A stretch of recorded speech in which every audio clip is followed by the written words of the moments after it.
Hello and good morning, everyone. Welcome to today's live stream. We are back at it. I did a live stream a few days ago, kind of as a test run with a new streaming program that I'm using, OBS for the studio version.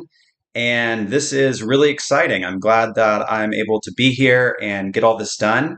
And this will be a chance for all of us to get together and kind of go over what I've been doing over the last few months. If you joined a few days ago, I'm very sorry for the issues that we had with buffering and with trying to go through all the different features that I'm still getting used to on OBS. But I've taken 2 days to try to work everything out, get everything so the parameters are just right for my computer, for the Wi-Fi we have here on the island. If we happen to completely shut off at a moment's notice, it's probably because of the power. I mentioned that earlier, and there are so many power outages. Just recently, we had about 15 over the course of 3 days alone. So we've had multiple power cuts. So if I suddenly freeze, that is most likely the reason why.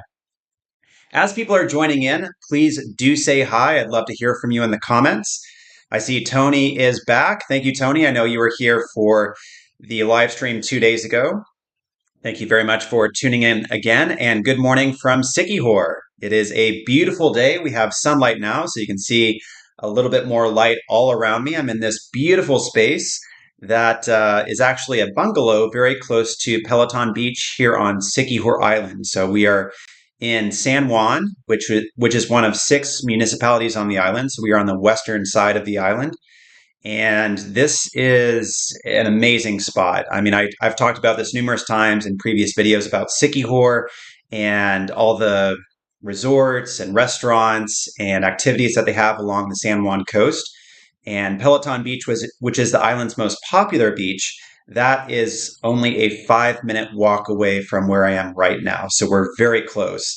But it's not too quiet. It's a great spot.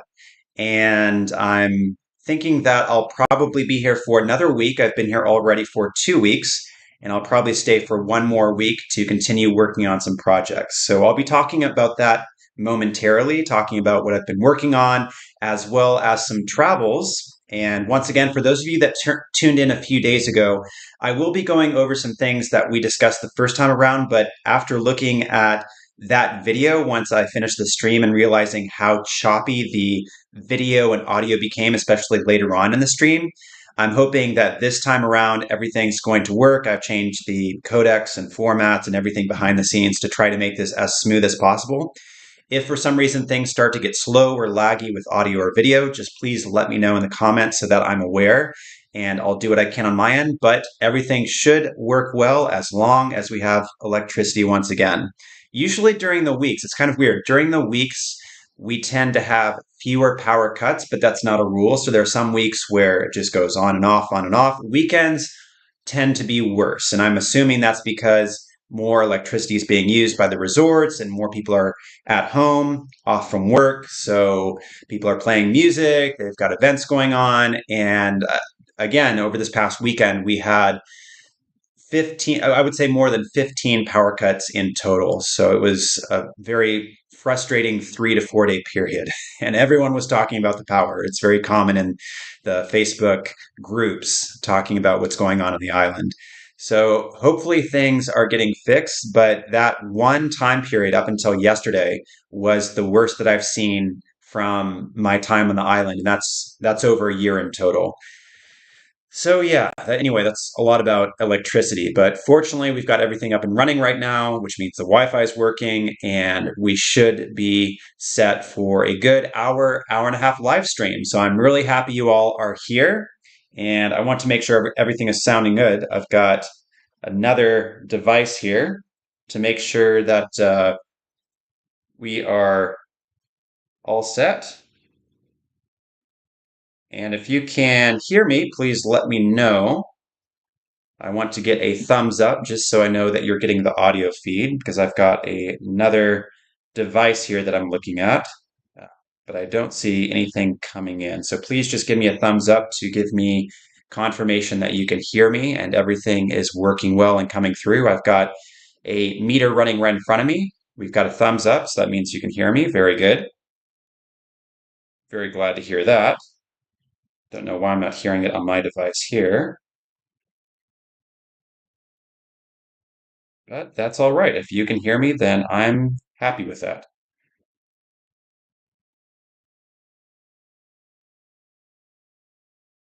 Okay.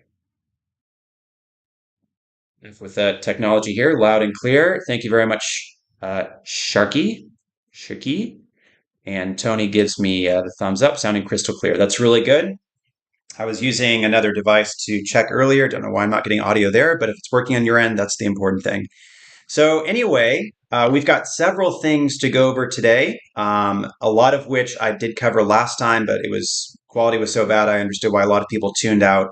Probably within about 45 minutes, where I started going over some other applications that I was showing, and things became very choppy. So, I'm going to be going over what I've been doing, the projects I'm working on, and recent travels, including a cruise that lasted for almost a full month. And I've got pictures to show. I've got maps and a lot of overviews of what that whole process was like, from booking to being on board, the stops that we had, and really enjoying a super long period of time out at sea.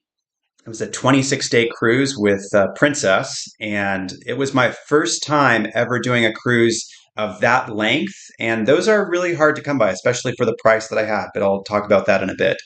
For right now, let me go over where I am at the moment. Again, I'm here on Siquijor Island, which I've covered extensively in previous videos, and it is in the Visayas region of the Philippines. And I'm located in San Juan. I lived here for a period of time before going back to Clark earlier this year, where I worked on several projects. For those of you staying up to date with all my videos, you will see that I had a project at Clark International Airport, the new terminal, as well as the air traffic control tower. And what was really special about that video, my last major documentary, which I believe was about 30 minutes long, that took quite a bit of time and getting to know people at the airport. And I was very fortunate to get in touch with the manager of the air traffic control tower, and his name is Dennis. And his official title would be Chief of the Tower at Clark International Airport. And he's been with it there at the airport for about 25 years. And so he's featured in the video, and he was very kind to give me exclusive access for an extended period of time to get all my shots over probably 7 or 8 days in total, just given the weather or lighting, different times of day, aircraft movement, activities that were going on for each day. They had military exercises going on as well.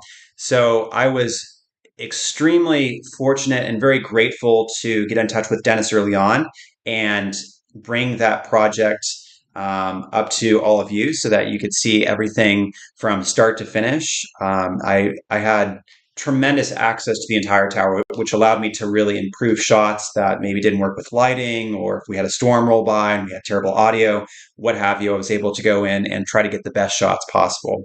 So I hope all of you enjoyed that video. I'm a huge aviation geek, and that was something that I've been wanting to do for a long time. And I did mention this before in my stream 2 days ago, but for those of you that missed it, that had never been done before. So that's a very historic air traffic control tower at Clark. And up until the point when I did my video, I don't think any proper photo essays or documentaries of any sort had ever been done on the air traffic control tower, and certainly not inside the tower. So that was a massive privilege for me to be able to go up, see it for myself, kind of geek out as an aviation nerd, and then create the video for all of you. So if you did watch that, thank you so much. If you left comments, I really appreciate it. I read each and every one, and I'm really glad that a lot of people, including those in aviation, some of which are working here in the Philippines and reached out to me. I was very glad to see that they found it very valuable, very interesting. And for those that are in aviation and had never been to Clark and visited the tower, they were telling me that it was really great to get that behind the scenes look at what actually goes on up at the very top in the cab. And I think I might be able to return to Clark at some point because I am looking at doing a project in Subic. I know I've mentioned that several times. That would be kind of uh, a video to go along with my original history documentary on Clark, which I did several years ago. And ever since releasing that video back, I think in November of 2020, I've heard so many times that I have to do Subic. Subic is kind of the sister base to Clark, Subic being the naval base, Clark being the Air Force base, at least back in the day. And now they're both Freeport zones.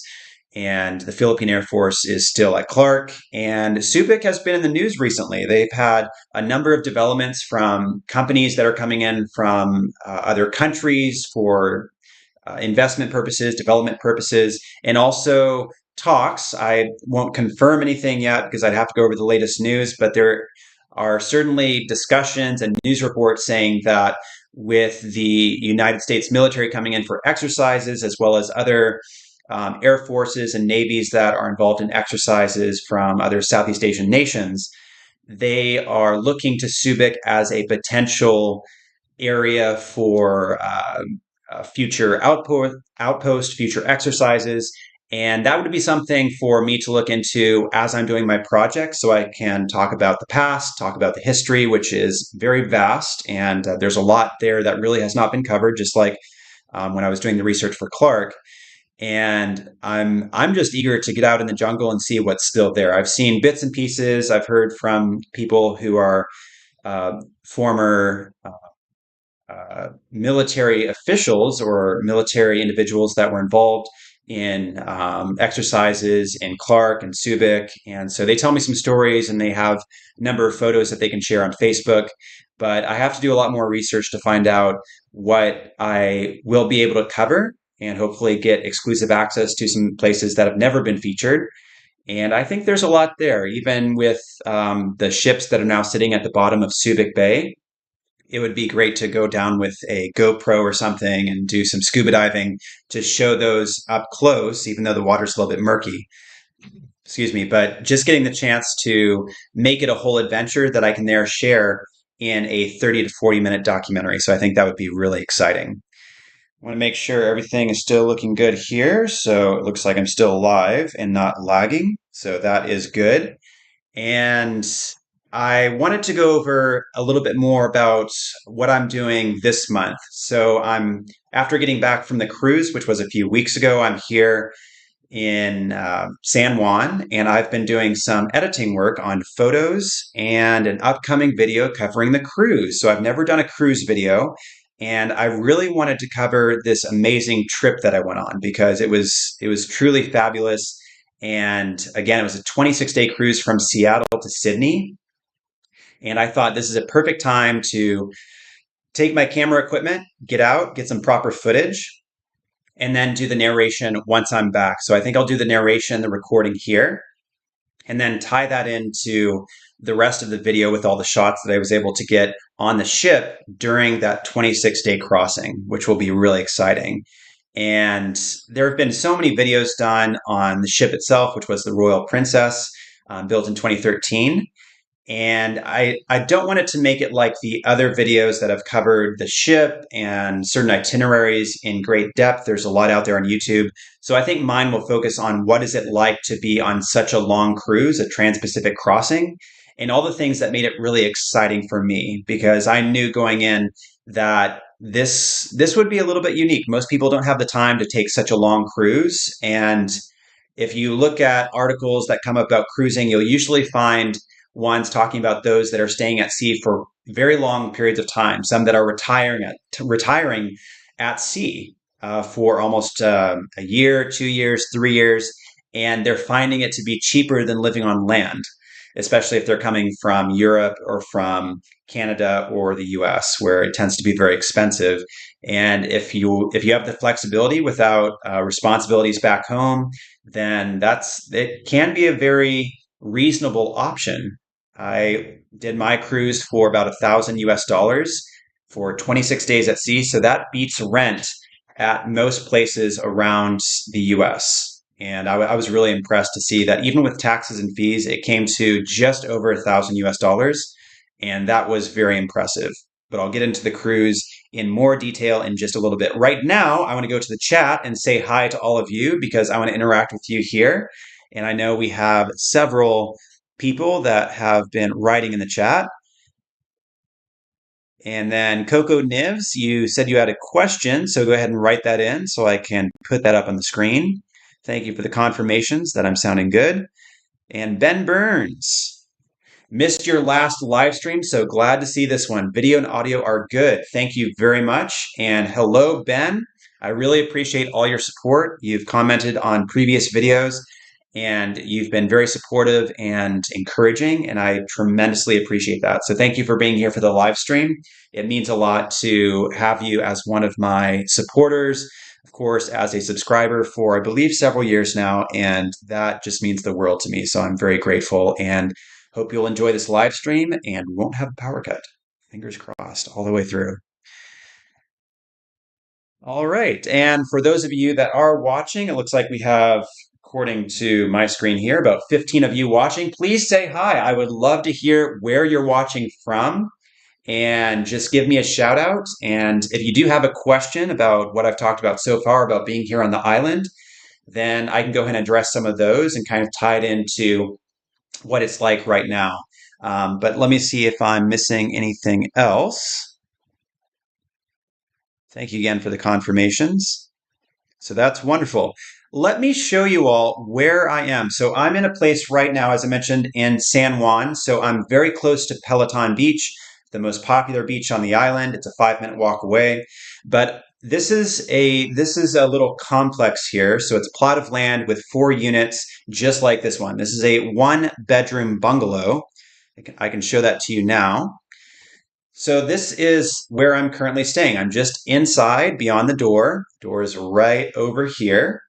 And it's a 1-bedroom bungalow. So it's a beautiful little house. It was finished just a few months ago. And there are 4 units just like this. You can kind of see the other unit over here, just next to the one with the red roof where I am.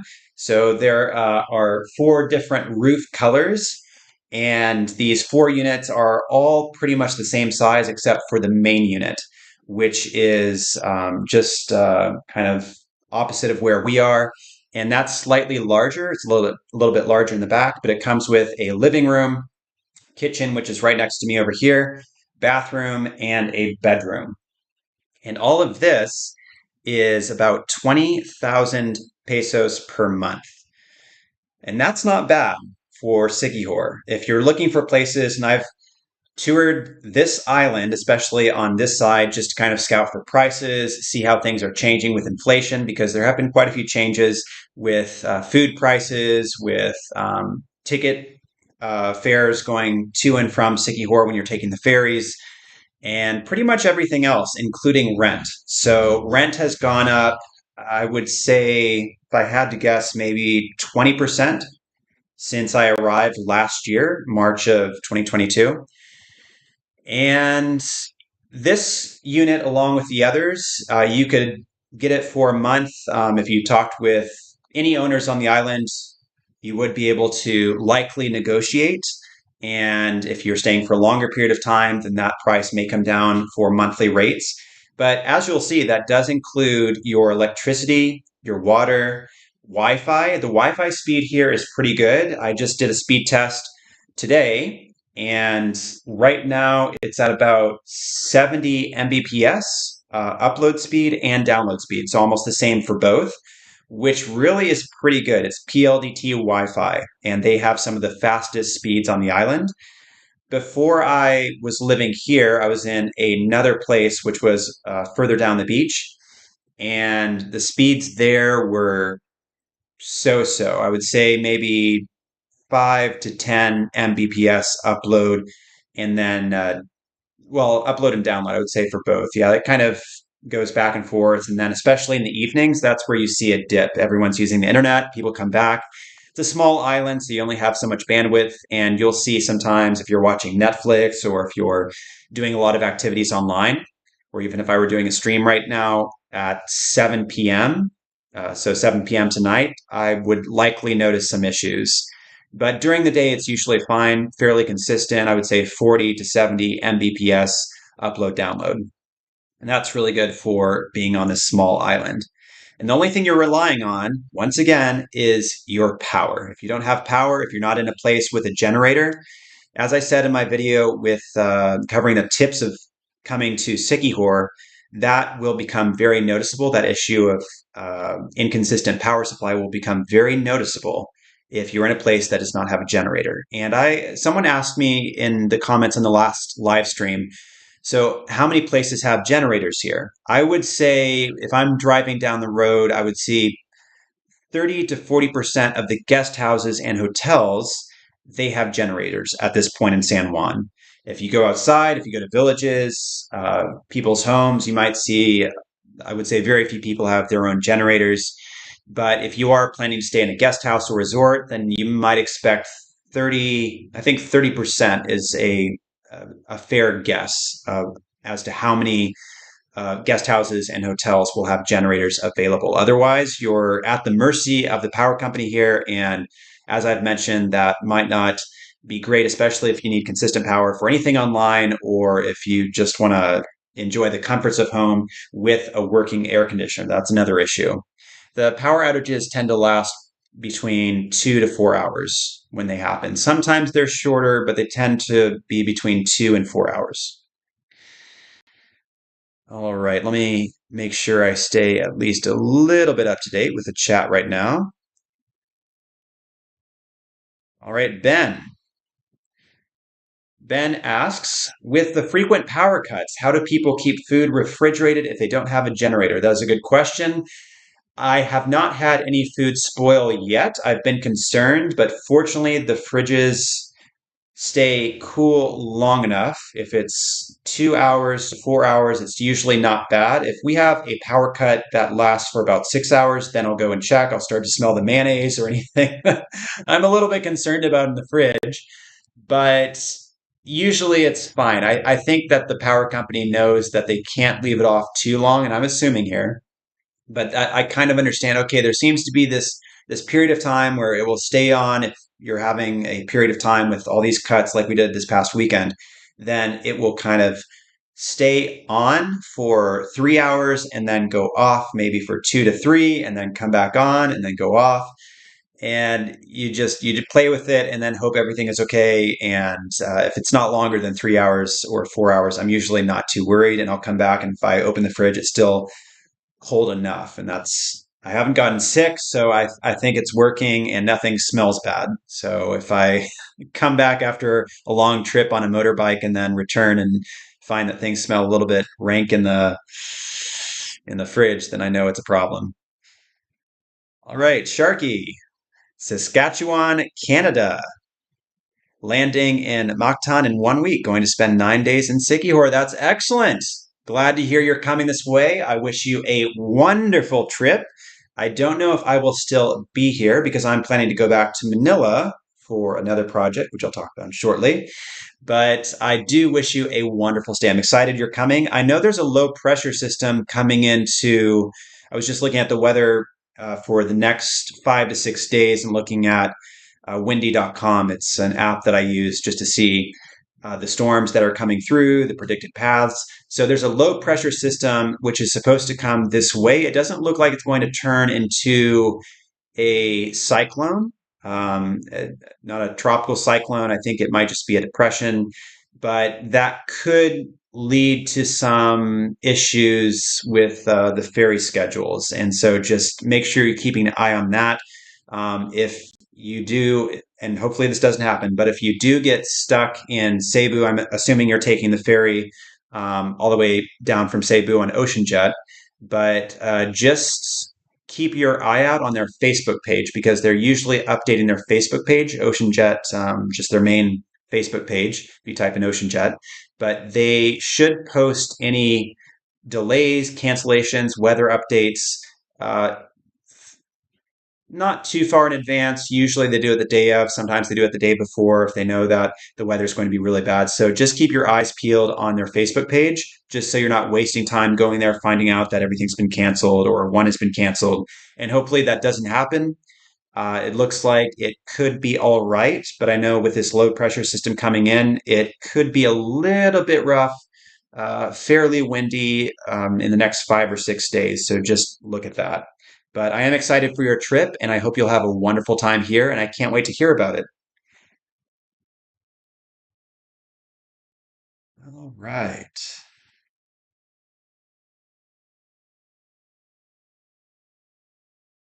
Tony says Cebu via Port Orchard, Washington. Yes, remember that from the last live stream. So glad that a fellow Pacific Northwestern is here watching the live stream. I'm from Portland, Oregon, and it's great to see you here, Tony. And I really appreciate that you tuned in to this live stream, even though we're going over a number of the things that were covered 2 days ago, despite the choppiness. All right, John McKinstry. Good morning to you, Nate. It's evening here in Pennsylvania. I'll definitely have to go back and watch your aviation videos. That is a nice bungalow you're in. It is, and thank you very much. I hope you'll enjoy the videos that I posted at Clark International Airport, especially the last two covering the International Terminal and the ATC Tower. Please do write in the comments and let me know what you think. I'll be very curious to get your thoughts. But I'm a massive aviation geek. I worked for Qatar Airways for 4.5 years from 2014 to 2018, had an amazing time as a cabin crew, and I really got to just kind of soak up as a kid in a candy store would of just being behind the scenes in an industry that I've followed for the longest time, ever since I was a kid, and to actually be working in it to travel all over the world, to go up to the cockpit, have conversations, learn about the aircraft, gaze out of those massive cockpit windows late at night and see the stars. It was all fantastic. So I had an amazing experience, and I would at some point in the very near future, I'm thinking next year, I would like to get my PPL, my private pilot's license. And that would be something I would definitely give proper time for. So I'd like to spend 2 to 3 months where I can go through the full program and really dedicate myself to an aviation academy, do all the studying, do consistent flights. So I'm getting my flying hours in. And I've been saying it for the longest time, so I just need to get down and do it. And next year, I'm really trying to put that on the calendar so that I get it done and I can take care of it. I would probably do that back in the States. I have looked at some places here in the Philippines, but I can talk about all that in another live stream. But yeah, John, thank you very much for being here. I'm going off on some tangents here and there. That's okay. Tops Keith says, I'm here in the Cordillera region. I guess in Spanish that'd be Cordillera region. Cordillera region, Cordillera, but I guess here in the Philippines, Cordillera region. Have you ever been? No, I have not. And I will look that up. I actually don't know where that is, but I will check. And I'm glad you told me, Tops Keith. So I will definitely be checking that after the live stream. But thank you so much for being here. I'm very appreciative of your time and your support.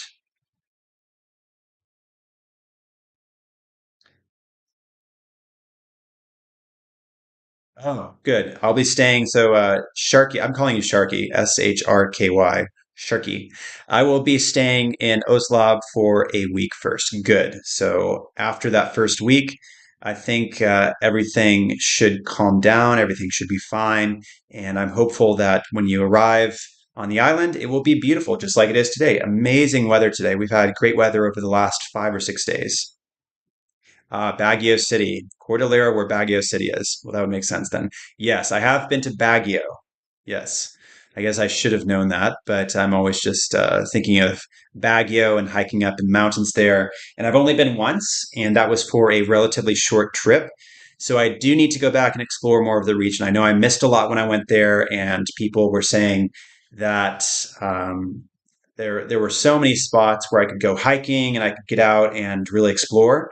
But yeah, I would love to go back and spend at least a few weeks. I could just get on a motorbike and go around the whole region. I'm someone who loves hiking, loves exploring mountains, and just being out in nature. So I think Baguio and the outskirts would be a perfect spot for what I love doing anyway. Sam says, hello, Nate. What do you like about the Christmas season there in the Philippines? Well, I do like that Christmas lasts for a good 4 months here, the Burr months, September, October, November, December. Make sure, yes. So the 4 month period, Christmas is on, and you've got decorations, you've got music, you've got I always love Halloween. I mentioned this before, but Halloween is interesting here because I remember this was actually in Baguio. Funny, I'm combining these two things with Baguio and with Christmas here, but I'm thinking about when I was in Baguio, I happened to be there over Halloween several years ago, and they had Christmas decorations along the streets, and they had Christmas decorations in the SM Mall right there in the city. And then you had people that were walking through in their Halloween costumes, and some were going trick or treating. You had others that were going off to parties or whatever. And so you see you see this interesting mix of the two holidays, and I just love it because you're out at a party for Halloween, and then you walk into the mall and you've got jingle bells with Santa coming through, getting ready to sit with the kids. And it's just a mixture of the two holidays, which normally in the US and in most parts of the world would not mix. But I'm not complaining at all. I love that Christmas lasts for a long time. I always wanted Christmas to be longer. I thought, the decorations go up and come down too quickly. And I really want to maximize that time. So if you're looking for a spot with a very long Christmas season, probably the longest, correct me if I'm wrong, but the Philippines is your spot. It is an ideal spot where you can come and enjoy Christmas for 4 months. And things really get ramped up in late October going into early November. That's where, if people have not put up any decorations yet, if they don't have Christmas music playing, then that's when you will definitely hear it. So even going down the streets here, you will hear Christmas music, most likely. But yes, I do love a good long Christmas season. All right. I'm going to make sure everything is looking good here. Yes, I think we are still all right. If anyone can just give me another thumbs up just to tell me that the quality of the audio and video is good, I really appreciate it. Just so I know that everything is coming through all right and we have consistent Wi-Fi with a decent connection.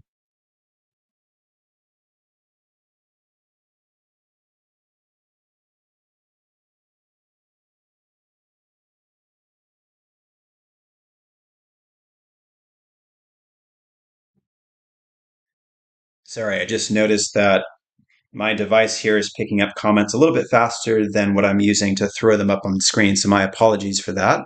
But regardless, enable impeller. Hi, Nate, big fan. Have you been to, well, I can't say it, so I have not been there. Camuigan? Camuigan? I'm so sorry. I'm really bad at pronouncing a number of names. I try, and certainly for my videos, I try to get it just right by talking to Filipinos and getting the names just right. And especially after being here for a long time, the places I have been to, I should know how to pronounce them pretty well. But Camuigan, they have a lot, and I will look this up later just so I learn it.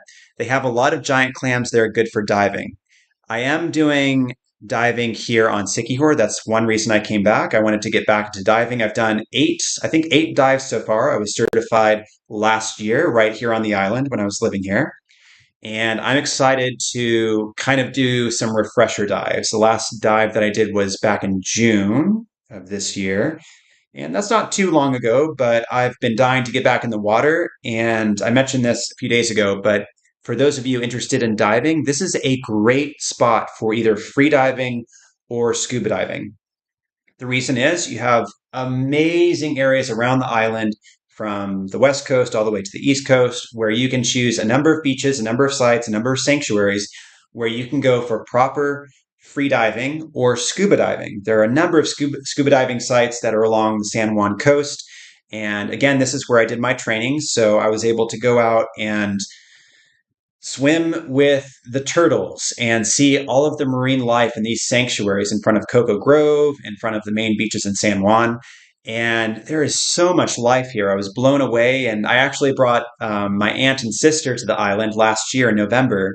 And I took them snorkeling in front of Cocoa Grove over at Tubode Marine Sanctuary. It's one of the most popular sites for scuba diving and for snorkeling. And when I took my aunt and sister over to this marine sanctuary for snorkeling, my aunt commented that this was the first time she had ever seen such vivid colors, and she was just blown away by the whole experience of snorkeling in these waters right out here. And that was really encouraging to hear. And I've heard from a lot of people that they are just really impressed with the diving. I know I've been super impressed. And I hadn't done any diving before coming here. So I guess I was spoiled by getting my first dives in these waters. And every time it's amazing. So if you're looking for diving, definitely come here. I checked prices recently. And you can do a single dive, equipment included, for about 30 US dollars, give or take. So if you're doing several dives, you can bring the price down. They'll have package deals at some spots where you can do, let's say, 4 to 6 dives for a reduced rate per dive. And again, that will include everything that you need. So if you're coming in with certification already, then you can expect to pay about 30 US dollars or a little bit less, maybe down to 25 US dollars per dive. And that's really good because I'm assuming that in the US or in most parts of Europe, you're looking at well over $100 or 100 euros, and it would be significantly higher. But this is a great spot for diving. So, anyway, enable impeller. I will look this up and I'll be checking out the diving that you recommended. So, thank you very much for that. And thank you, Sam, for the thumbs up to let me know that everything is looking good. So let me talk a little bit more about what's going on here. I not only do for all of you watching me on YouTube, I greatly appreciate your patience with all my uploads. I know I take a much longer time than a lot of creators who are pumping out videos left and right and doing shorter form content with reels and maybe 8 to 10 minute videos. That seems to be more common. But as you will notice with a lot of my recent projects, I tend to go more for longer form content ranging between 20 minutes and 40 minutes long. And that takes a lot of time, especially considering that I am very stubborn and I like to do everything from start to finish, from the research, the writing, the shooting, narrating, editing, and then doing everything for the release. So altogether, if I'm shooting on location and covering a whole island like Siquijor or covering the international terminal at Clark, where I need to get permission and do all the work behind the scenes, then that just takes more time. And I love doing it. I hope you all get a lot out of it. I really like hearing in the comments about what you find really valuable. For some, that means that this was their former home as a veteran and they used to live in places like Clark, or maybe they lived here on the island of Siquijor years ago and they can tell me about that experience. And so it's just great to have this interaction where I can hear what is very meaningful for people that watch my content or those that are just finding out about these places and want to come to the Philippines for a visit, or Filipinos that are interested in seeing these sites or they didn't know the history about the places that I cover or the activities that are there, the prices that I cover in some of my videos. And hopefully that is all of tremendous value to many people that are coming in to watch my content. But aside from doing all of this on YouTube, I'm also a photographer. So I include in my descriptions, I believe it's in the description to this live stream, but I do have a website where I post all of my work. It's a Fine Art America website. It's a major company that takes care of all of the purchases, orders, shipping, handling, takes care of everything. And all I do is upload my work. They get their cut, and then I get mine from every sale that I have from my website. So that is, again, featured down below. It's a Nathaniel Hovey or NateHovey.pixels. I think there are two sites that go to the same site basically, but it's my short name and then full name. And that's the Pixels website that you'll see in the description. And that's where I have I believe well over 200 images right now of my top picks, and I'll be uploading more. But I also have portfolios across, I believe, a total of 8 different websites, including Shutterstock, Adobe Stock, iStock by Getty. So these are major stock photography sites. And I've been selling on those sites for years now. And this is one way that I earn passive income, where I can travel, I can snap thousands of images, and then I can upload them to all these sites because they are non-exclusive agreements. And I can talk about this later in a future live stream if you'd like. But I did a lot of research years ago just to find out how other people were doing it, how they make money online by selling photos. And then after doing a lot of the work and doing the metadata, typing in all the titles, all the keywords, then these photos just sit there and they sell over and over and over to different companies that require whatever picture for an article they're writing, or maybe someone wants to do a postcard, or I've seen my photos be turned into puzzles that are being sold on other sites and then they go up on Amazon, or all this stuff where people and companies just need photos for whatever they're making. That could be a presentation, that could be a publication, that could be a product, a physical product. And the website that I have, they do a number of prints. So they can do it on shower curtains, they can do it on different phone cases, or all types of materials that can go up on a wall. So that can be acrylic, that can be glass, that can be metal, it can be wood. And that's one reason I chose to, in addition to all these other stock photography sites, I also wanted to have my own site where I could have all these options for people that wanted to buy my work or even just browse. So I would encourage you, just go look through all of the photos that I have on my website just to see what I do when I'm not doing YouTube.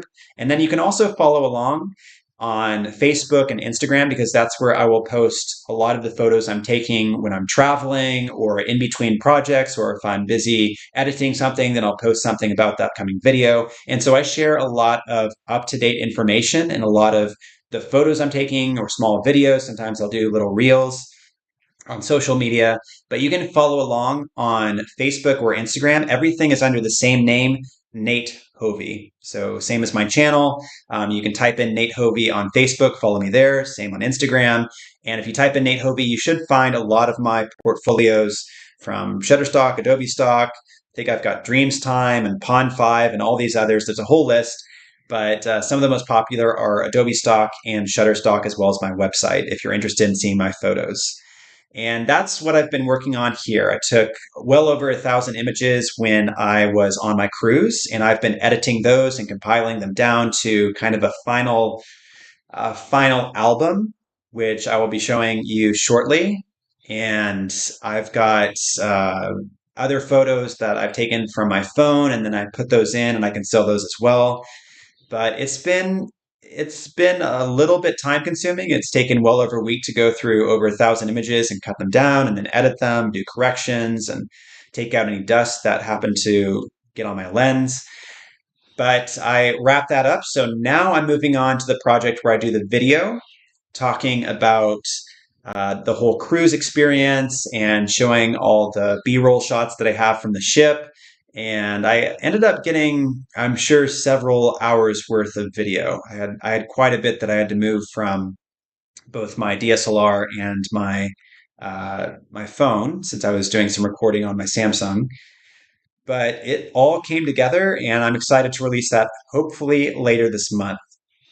I'm very hopeful that I can get that out, and it would likely be a 10 to 20 minute video. The other project that I've already worked on and I just need to wrap up is the Ninoy Aquino International Airport video. I have some more shots that I have to get back in Manila, which is the reason why I need to go back and work on that.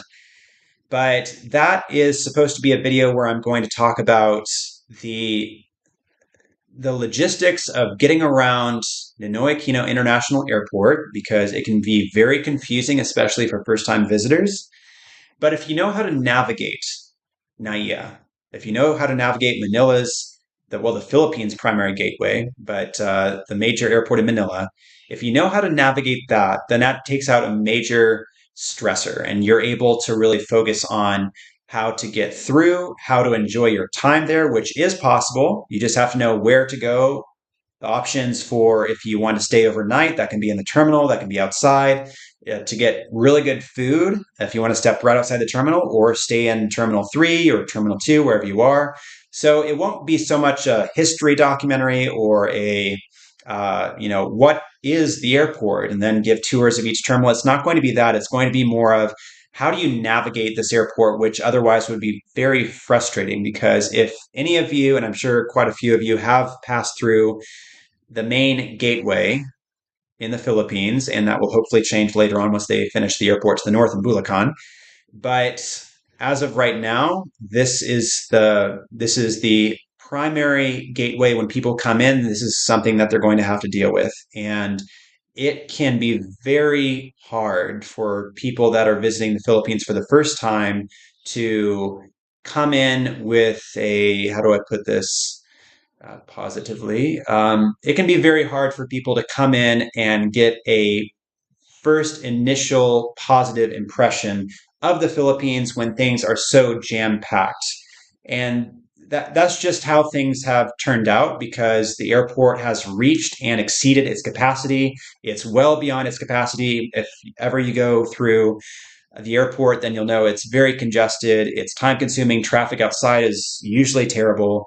And the city has just grown around the airport and it's hard for anything to expand. I just read an article recently where Lufthansa technical or technique, but their technical division where they do maintenance for aircraft, they have a base at Manila's airport, but they do not have space to expand. So they're actually planning to expand at Clark's airport, Clark International Airport. So they are moving north, moving their maintenance operations to the north, where there is plenty of room to expand, build more maintenance facilities, maintenance hangars. And that just goes to show again how congested and how tight things are at Manila's main airport. It's way too crowded. And I think this video, the one that I'm going to put together on how to navigate the airport, what to do, places that people might not know about. I know there are several spots within, I think, Terminal 1, Terminal 3, and Terminal 2 as well. I'd have to double check that. But you have options where you can stay overnight in these. I think Terminal 3 has pods, Terminal 1 has small rooms almost like a hostel style, which I didn't know existed until I found it. And it's actually above the passenger corridor that goes out to the gates. And you probably wouldn't find it unless you saw the small sign that points you in that direction. But it's a very small hotel that you can stay at. I think if I remember the price, it was under $30 per night, or maybe they have an 8 hour stay. I have to look again, but these are things I'm going to cover in the video, things that people don't know about. So if you want a cheap place to crash that's in the terminal, you've got it right there. Or if you need a place to eat, that's right outside and you have plenty of space to go out, do some shopping, go get a massage, and be able to walk back to the terminal in 10 minutes. You've got all of that as well. So for me, I feel much more comfortable going through the airport now. And I want to show people why that is. What have I discovered? What have I learned through all my experiences of going through the airport, taking time to get all these shots, all the neat little places that I find. It's like, oh, wow, this was, I wish this was advertised more, or I wish I knew about this before. Oh, you can actually get your visa extended in Terminal 3 as soon as you arrive in the airport. As soon as you land in the Philippines at Naiya, you can go get your visa extended for a month so that you have a total of 2 months for, I believe, most passport holders. I know for US citizens, it's like that. But you are able to easily get a visa extension in a matter of minutes as soon as you arrive and you pay a fee. I think I just paid when I arrived back after the cruise. I paid 3,000, just over 3,000 pesos. So that's close to 60, so that'd be about 55 US dollars. Yeah, 55 US dollars for a month long extension, which means that if you did want to come in and you know you're going to stay for 2 months at least, and then maybe do other extensions beyond that, you can go ahead and take care of that first month as soon as you arrive at the airport and you're good to go. And it takes, again, just minutes. I would say maybe 15 to 20 minutes if there's no line. So not bad, not bad at all.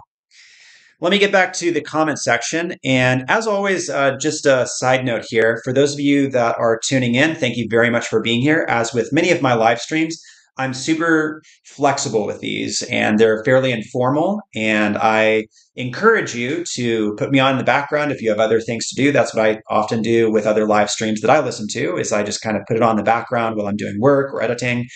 And it's great, and you can interact as you wish. We've got the live chat here. I'd love to hear from you, at least where you're from, and know that you're watching, and just to give a little shout out and say hi, and I'd love to say hi back. So do feel free to say something in the chat just to let me know that you're there and you're tuning in for any length of time, but feel free to tune in, tune out as you wish.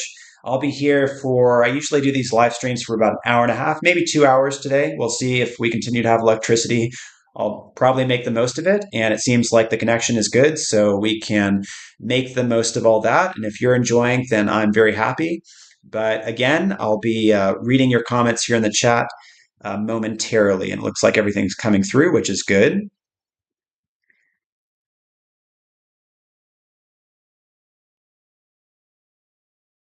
Daryl Rubbles says Camigan Cordillera.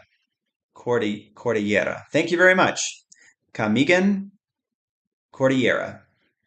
Cordillera. So the Y sound like in Spanish, yes. Thank you very much for that. I will be practicing to make sure I get it for next time. Maria says, Good evening, Mr. Hovey, watching from Virginia. Hello, Maria. Thank you so much for tuning in Virginia. I guess it is 8:54 p.m., I believe, on Tuesday, right? Because it's Wednesday here. Is that right? Yes.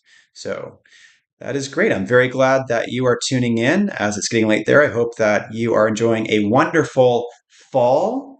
I really miss autumn in the States. I'm used to 4 seasons, but I've had to adjust to living in the desert. I lived in Qatar for years. And then I came here to the Philippines, and the weather is great, no complaints. I love the tropical weather. It can be amazing for most of the year, aside from the rainy season, which has its own beauty to it, but that's a little bit tiring after a while. But I do miss the season. So I'm really hoping that you're enjoying a wonderful fall. I'm seeing posts from friends back in Kentucky. I went to school in Kentucky, and I've got a sister that lives there, and then another sister in Illinois.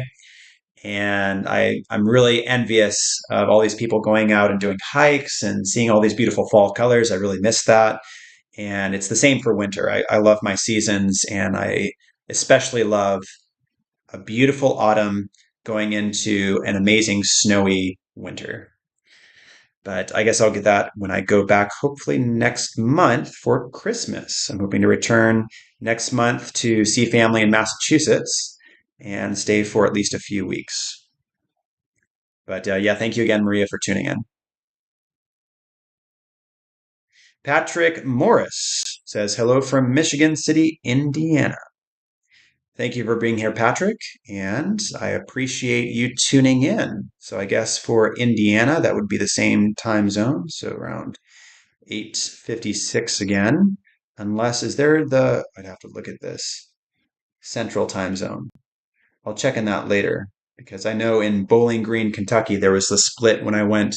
This is very specific, but I'll say it anyway. So, in the state of Kentucky, home of Kentucky Fried Chicken, bourbon, and horses, that's what I usually tell people. But when I went to school there, I remember going from the eastern side of the state, Appalachia, which was the eastern time zone. And then as you're crossing the state, you switch to the central time zone. And so I would have to change over every time I went from visiting my dad and sister and then going across to Western Kentucky University in Bowling Green, Kentucky. And that was about a 4 hour drive, but every single time you're changing the clock. So I'm trying to think if Indiana is the same, but that's a little bit of a sidestep. But yeah, thank you again, Patrick. Thank you, and I appreciate that you enjoy the videos, and I hope you'll enjoy the one coming up about the cruise indeed. Yes. Ed Works asks, what language is spoken in Siquijor? So it is Bisaya. Bisaya. So that would be Cebuano. So I asked this before, Cebuano and Bisaya. Bisaya is the regional language, and I don't think there's much of, and correct me if I'm wrong, but I don't think there's much of a difference between Cebuano and Bisaya, which is widely spoken in this region. And from what I've heard, excuse me, from what I've heard, the accent is negligible between Siquijor and Mindanao. So they are very, very similar. I think Cebu has a different accent. Maybe you can call it another language. I'd really have to get into the details. I think from what I've discussed before with locals, Cebuano does have some words that are not as common in the regional language, but I'd really have to get into the nuts and bolts of that. But to answer your question, it's Bisaya. They speak the same language as the rest of the region around them, including Negros Oriental, Mindanao, Cebu, and the whole region. So they speak Bisaya. So they all speak the same language. But yeah, thank you for that question. Patrick confirms it's the central time zone, 7:56. Awesome. Thank you for that. So yes, in the central time zone, because I have passed through Indiana in the past to get up to Chicago. So I was trying to remember where that time zone change occurred. But yes. So I give a few more minutes just to make sure that I address all these comments that are coming in the live chat. If you would like to write a question or say hi, please go ahead and post them in the live chat. I've got other ones that are popping up for me here. Maria says we've got good fall foliage everywhere. I'm sure. I really miss that. Discover with Elvis. Great name, by the way. I'm moving to Siquijor in January. Same resort as you are now. What a small world. Law. Damn, you scared me with so many brownouts. Yes. Well, that's great you're coming here, but I do have to tell you that the brownouts or the blackouts, because they can last for a while and they can be persistent. I'll use that word persistent because they just come and go, come and go, come and go, and you think that you're done for at least a few days, and then you'll have another one. But I'm hoping that things get better. I'm hoping that this is a glitch on the power company's end, or they're just sorting something out and hopefully it'll get better. But I'm also concerned that with more people on the island, with more people coming in, with more people using electricity, with more resorts and guest houses being built, as well as restaurants and all these new buildings that are going up needing power, I'm wondering if that's putting a bigger strain on the power supply, because I'm assuming that it's very limited and there is very little information as to what's going on at any given time, when the power cuts are going to occur. And you're, again, if you don't have a generator where you're staying, you're going to be at the mercy of the power company. And lately it hasn't been great. But I am hopeful that things get better and that a lot is being done to try to rectify the problem for everyone on the island. I'm not going to be staying here again for that much longer, but I'm very hopeful that everyone around me and the people that I know on this island are going to have more consistent power, especially for businesses here that just don't have generators yet, because they just deal with it like everyone else, and they have to make sure they keep everything cold if they've got refrigerated goods, or they'll have customers that will walk out because they get frustrated at the place not having power, but then again, no one has power. So it can lead to a lot of frustrating times, but I'm really impressed that most people kind of go with the flow, and people will turn on their speakers that have batteries and continue playing music, and life goes on, and most people are very patient. So that reminds me that I need to be patient as well and just go with island life. So that's it's humbling, as many things here have been. I've learned that it's good to slow down and really soak in island life and island time, even with the elements that can be challenging. We'll put it that way.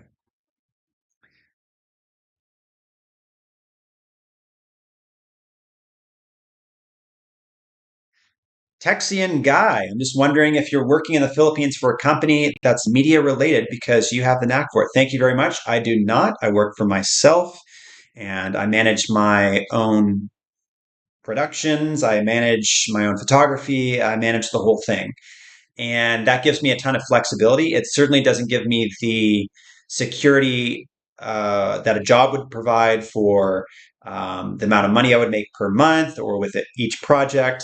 So things are kind of all over the place with finances, or how much I'm going to get from a video or from my photography or from whatever I'm doing. But that's all right. I don't need to be very concerned about that. I was very fortunate to be able to work at Qatar Airways for years and then kind of invest in myself and everything that I'm doing. So I have a buffer for projects where if I have a month where it's just kind of downtime, traveling, doing my own projects, doing research. I have time for that without going crazy over, oh, I need to do something right now that's going to bring in so much money.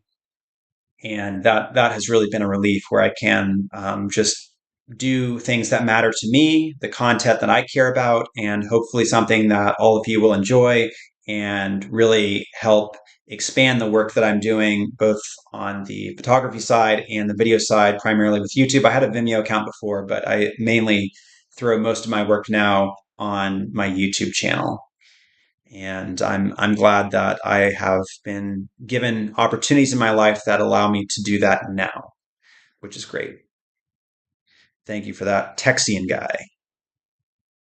Edwork says, I was born in Negros Occidental and speak Hila, oh no, Hiligaynon? Say Hiligaynon. I pick up some words in the Negros Oriental, but not all. Okay, interesting. Yeah, it's great learning from people who live here about all the different languages, dialects, and then some people will differentiate dialects and accents. Usually, especially in North America, you use dialects to refer to different accents and the dialect that you have in certain parts of the country. But it's interesting to hear how people talk about languages because there are many here in the Philippines. And it was the same when I worked at Qatar Airways. You talked with people from India, and it's the same there. So just kind of having those conversations where you think, oh yeah, well, most people speak Hindi in India, but then you learn about all the regional languages and how it's broken down. The same with different types of cuisine. So I found that fascinating learning from people from India, and it's the same here in the Philippines, where I can learn about the languages and the dialects and the differences and the challenges for some people that speak some languages, but when they cross over to another island, they might have to change over to Tagalog, or maybe there are some similarities between some, but the other island will not understand the language that is being spoken by someone coming in, but one can understand. So it's kind of one-sided, and I've heard that before. So it's really fascinating to get all these different elements to communicating and just using the languages that you know and the ones that you're learning. So thank you, Ed Works. Discover with Elvis, are cell phones also down during the brownout? They are not. As far as I can tell, you still have cell service. And I have been curious about that because I'm thinking, well, if some of these towers are connected without a battery backup, and I don't think they have generators at the towers, but are they going off something else? I don't know, but usually I do have a signal, so they should be working. I have seen in some areas where if you have a 4G signal and you're using data, that I've thought in the past that it kind of drops off. Maybe that's because more people are then using their data to access the internet. Maybe that's why. But I would really have to test that. So that's a good question. I don't think the towers go down. The towers don't go down, so you still have access to cell service. But in terms of the speeds that you would have for getting data, so doing anything online, I would think that you do have a drop. I don't know how much that is, but I'd have to do a speed test for that. But thank you for that question.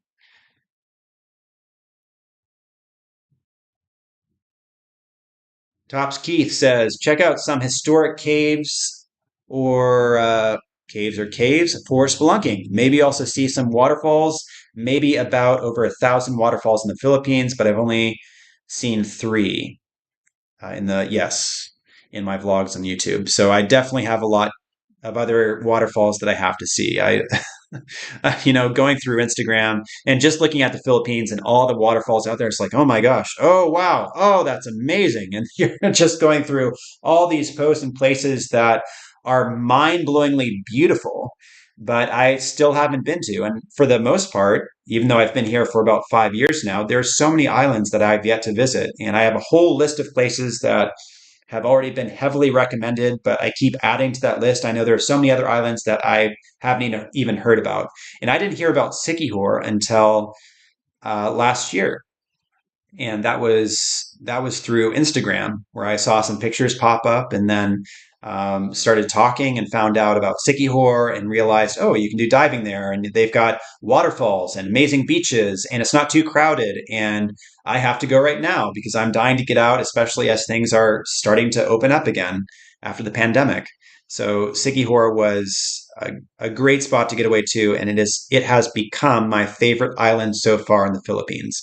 I love it.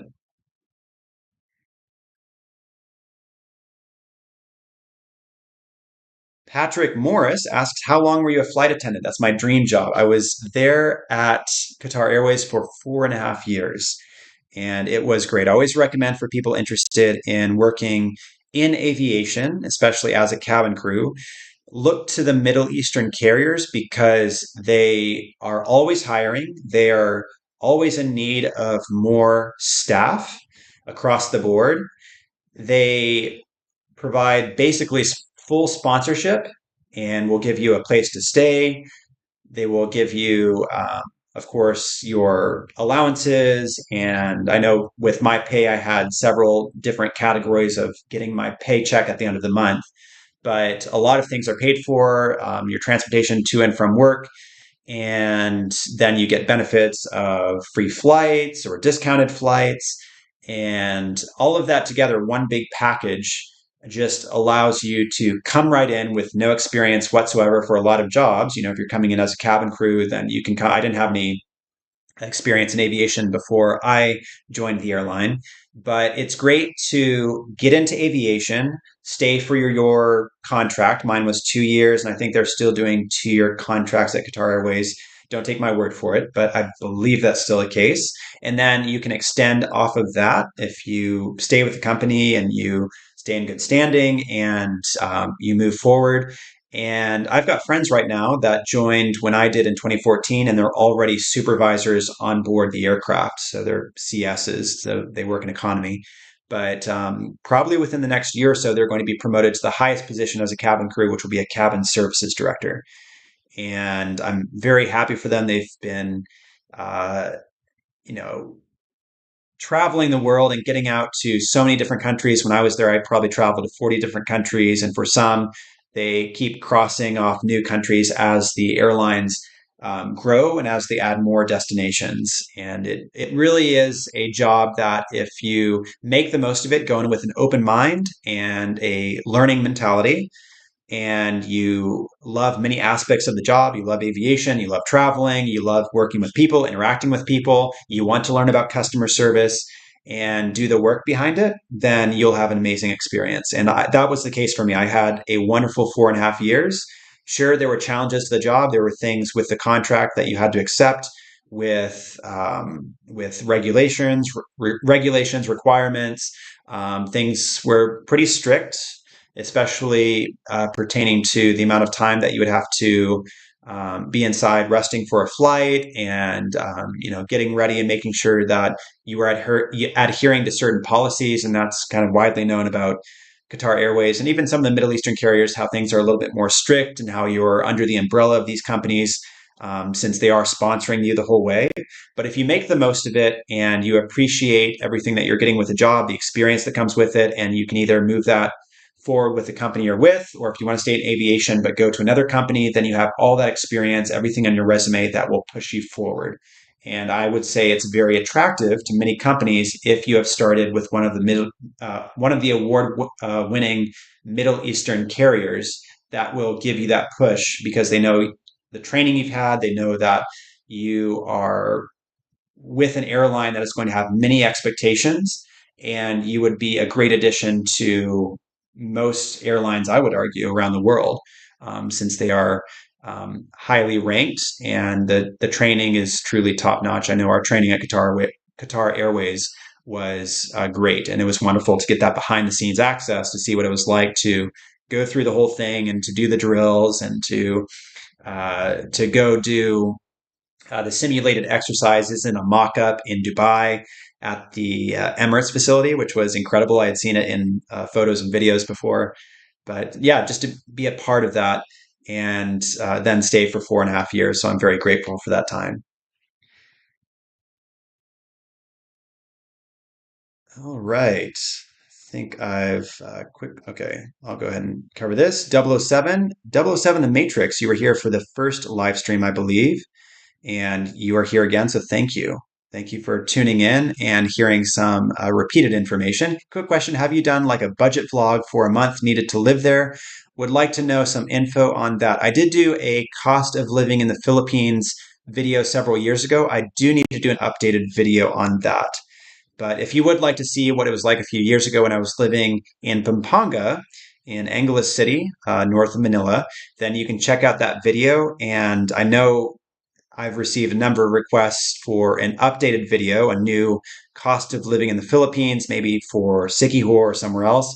So that's one I may have to do, maybe a 20 or 25-minute video that will take you with me, kind of a day in the life experience. And then I'll point out what everything costs and do a breakdown of what I'm paying for 1 month in the Philippines here in 2023, or if I do it next year, then for 2024. And I'm guessing prices might go up a little bit more for next year as inflation is still relatively high for the Philippines right now.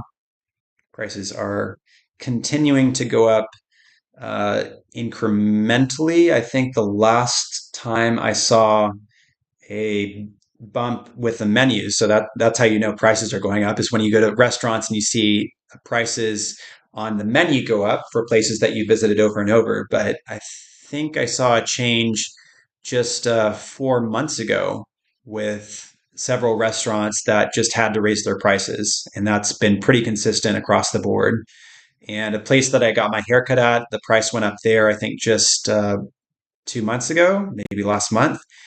So you can see how everyone is adjusting because of inflation right now. But all things considered, especially if you're coming from other countries, for the most part, you're going to find that the Philippines is still relatively quite cheap, quite affordable.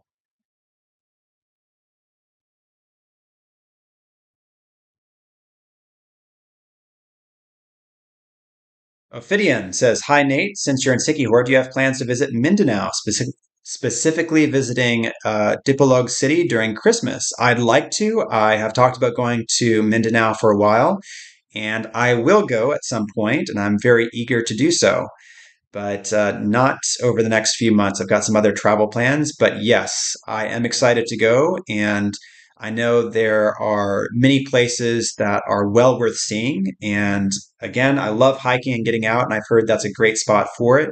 Some beautiful places off in the mountains to hike that are safe, and just to get out, do some rafting, or go see some smaller villages. And that would be right up my alley. I would love that. But thank you very much for writing Ophidian. And I'm glad that you are here. And I hope that you'll tune into some other live streams and premieres that I'll have in the coming months right here on my channel.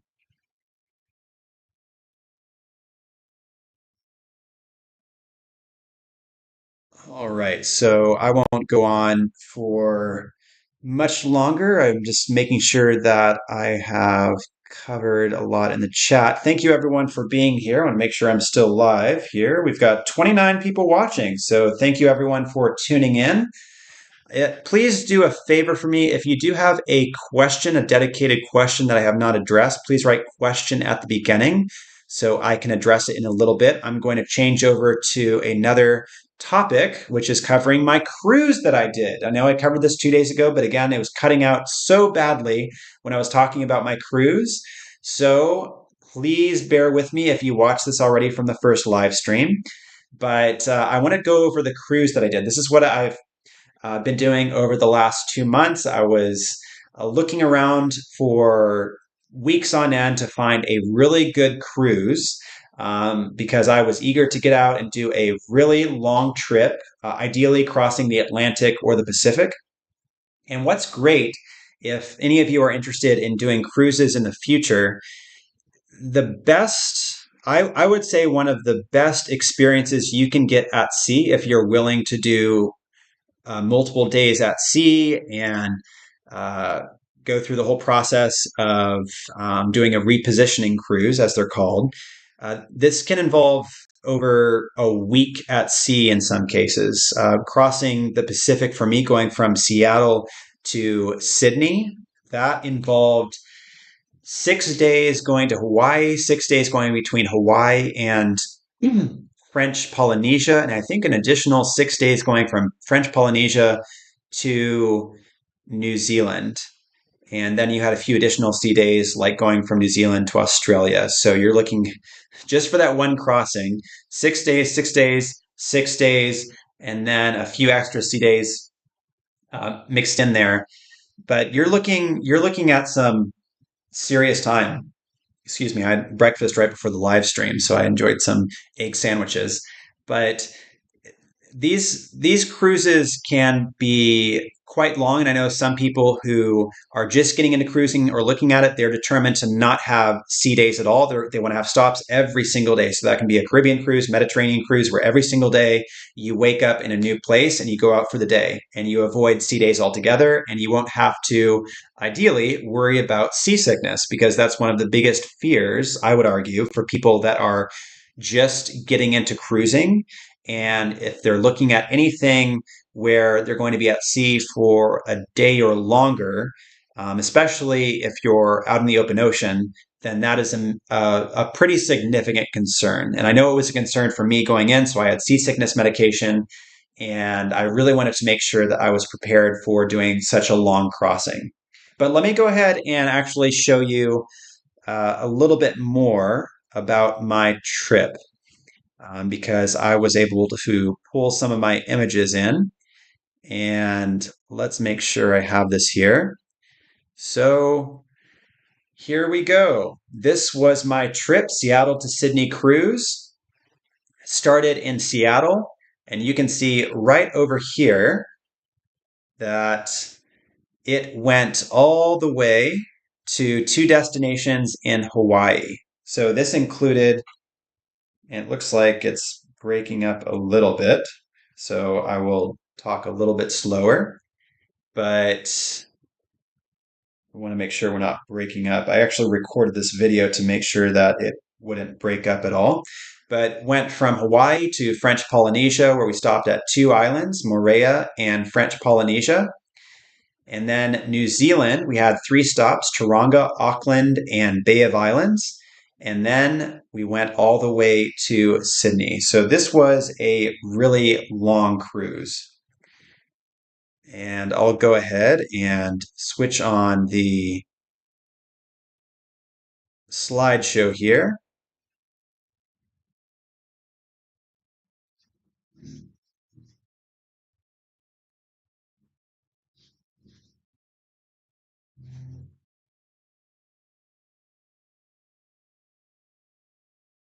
There we go. So now we have the slides that are popping up here, and hopefully it'll be a little bit smoother for the live stream. I want to make sure that we're getting everything so we're not buffering at all. But these are pictures that I took on the cruise, and you can see the information above. But this was, again, a 26-night cruise, and I booked this a week out. And on Expedia.com, I was looking for all these different cruises and for price drops. And so the interesting thing was, within about a week, week and a half, I noticed that the price was dropping for this one cruise, this one itinerary.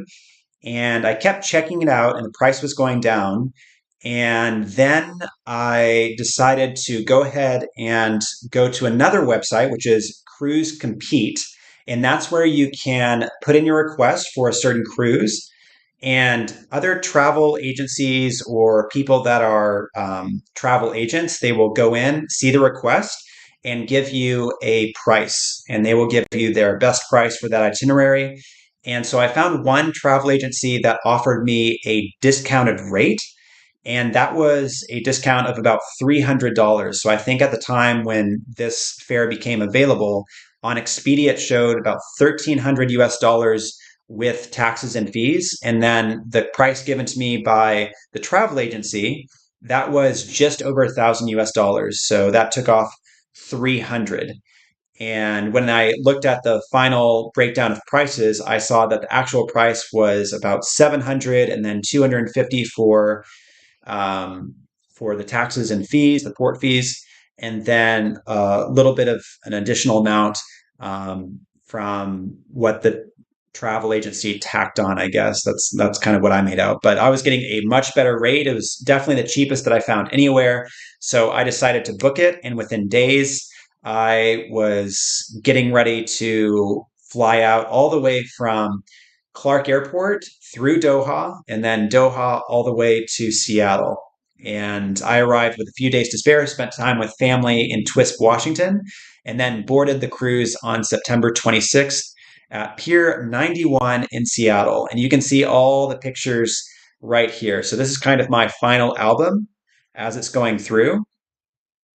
And these are shots that I took with both my main camera, my DSLR, and also my primary lens, which is an 18 to 135. And of course, I had my phone camera with me as well. So that was really good to kind of get out, do some adventures in each destination, and do hiking. You'll see in the pictures here that I was able to go do some beautiful hikes through nature and get to see mountains and go by waterfalls and ravines, beautiful streams that were winding through the forest, and just a great jungle atmosphere in most places that I visited. But I mean, it was just amazing. And what was even better was the fact that I booked the cheapest room, which was an interior guaranteed cabin. So no windows.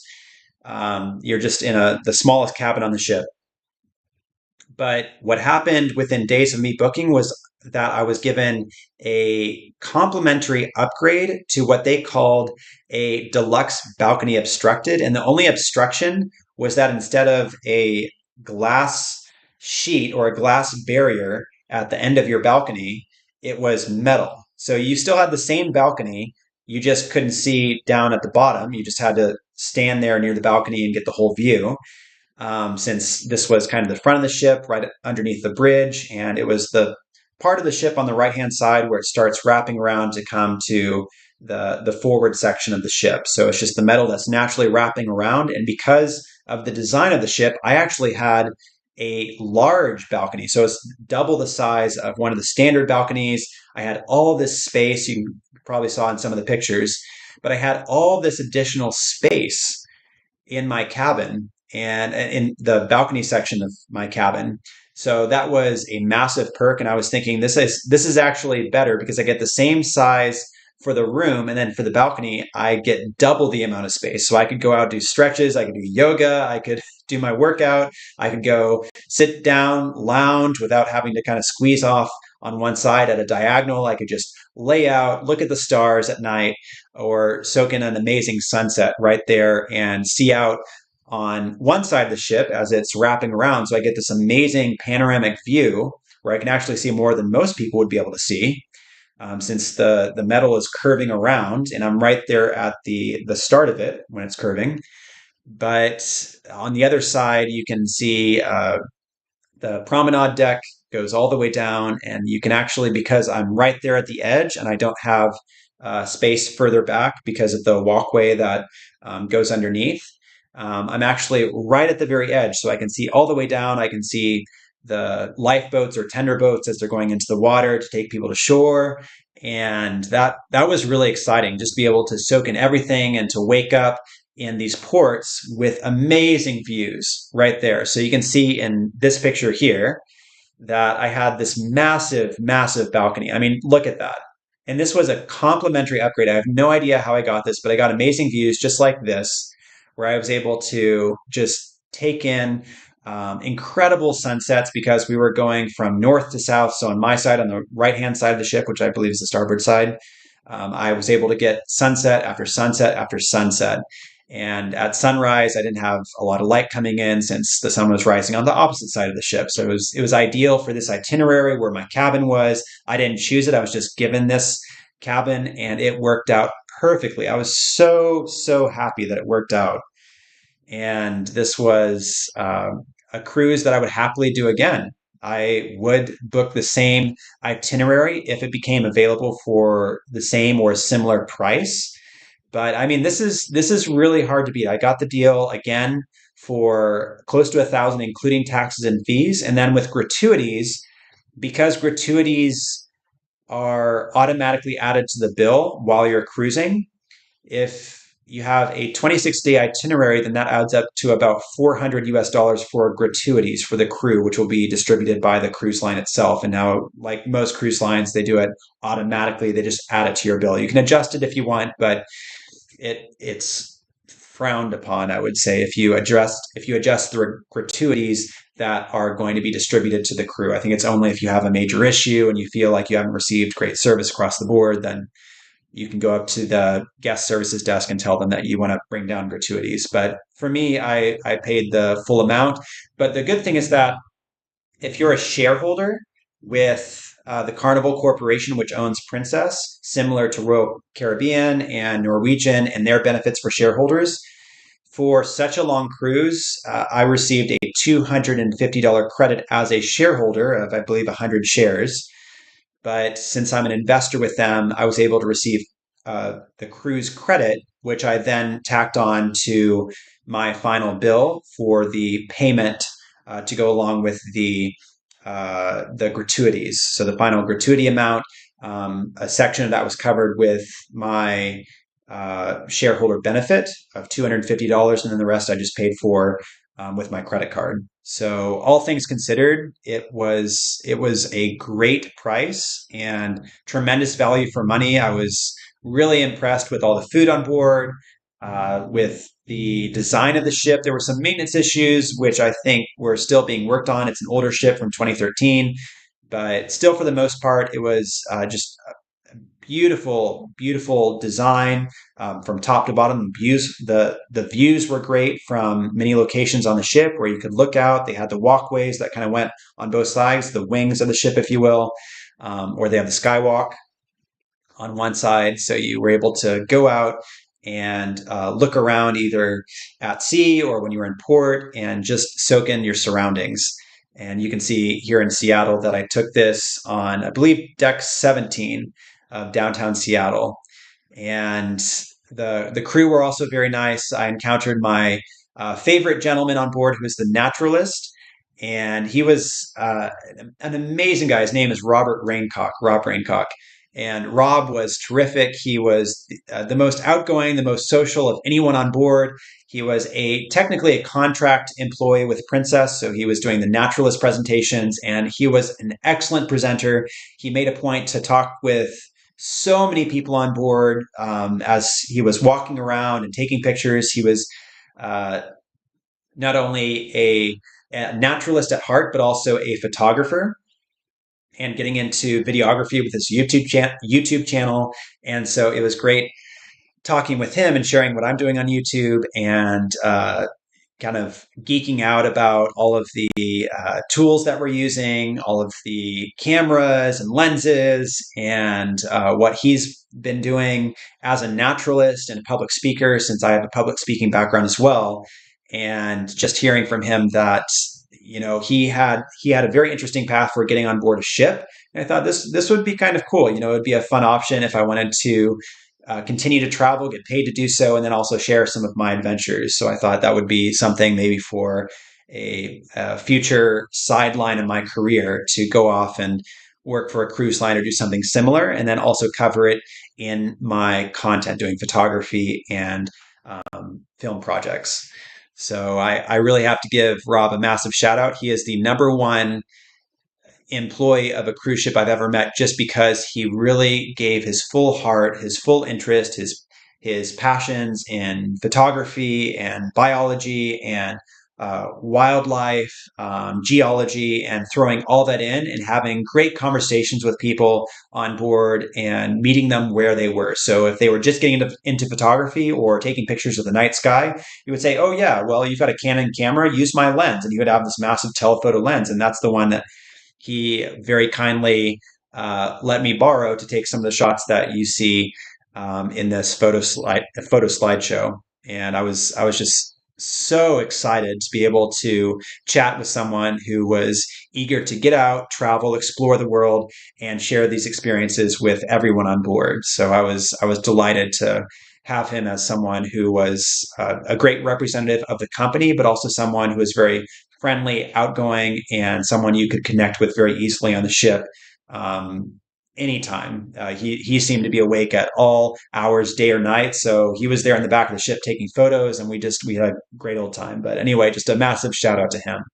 But the cruise altogether, I have to say that this is something I would encourage anyone, if you're interested in cruising, do check out Expedia.com. That's the one where I will go just to browse the fares that are posted at the moment. And you can search by region. You can do the whole world if you want to, just add all the regions at once. So you can, if you're very flexible with time and where you can board a ship, or if you want to focus on a certain region, then you can do that. And you can kind of open it up or close it down to whatever you're looking for and whatever time period that you'd like to search, and then it will give you the best prices for whatever your filters are.